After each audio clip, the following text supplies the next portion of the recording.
know, Ken, walking down the mall in the late afternoon is like walking down the aisle of a great cathedral. And it's the greatest congregation, the greatest assemblage of American elms in the world. In 2008, my friend Ned Barnard came to me and asked if I'd be interested in creating a few maps for a book he was writing about the trees of Central Park. Well, the timing was perfect. I had just ended a long professional relationship and I was interested in starting something new and exciting. So I met with Ned and we began walking around Central Park. Hey Ned. Oh my gosh. Look at this.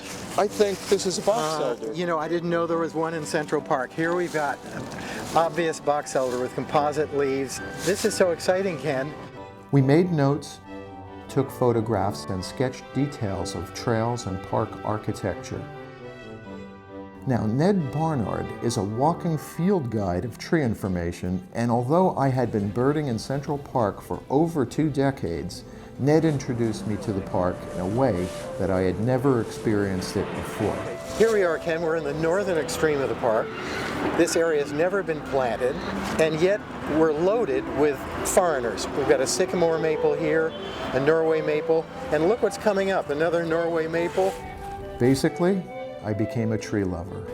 Here is the American chestnut, the only one in Central Park, probably the only one in New York. I decided that I wanted to learn everything that I could about the trees of Central Park and to include as many as possible on my map. On this side of the path we have an American beech.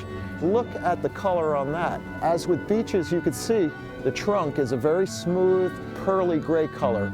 In producing my map, I used a wide variety of map references, but I found in each case that there were inaccuracies.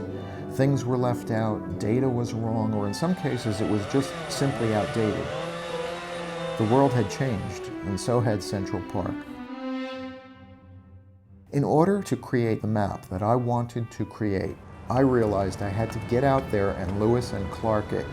I had to walk every path and I had to map every woodland trail. Okay, we're on the trail now, and you can see this is a network of a lot of different trails that crisscross. This required several visits here to get these trails just right, but that's what makes the map unique. It contains every woodland trail that I could find in Central Park. I also had to study every shoreline and note every rock formation, and most importantly, I had to identify every tree species. Oh, now here's a one-of-a-kind oak. This is a Spanish oak, Quercus falcata. In addition to the world of nature, I also created over 200 illustrations of every man-made feature in the park. Every monument, every bridge, every archway, every tunnel, every building is identified and placed on the map. Every time I come into this park, I find something new, some minor addition to add to the map. Well, after 2 years, the Great Hill is one of the highest places in Central Park. It's also one of my favorite places. 3 pairs of running shoes, 843 acres, over 500 miles of trails. This is where we are now. We came up that little stone stairway, see that right there, between the rocks?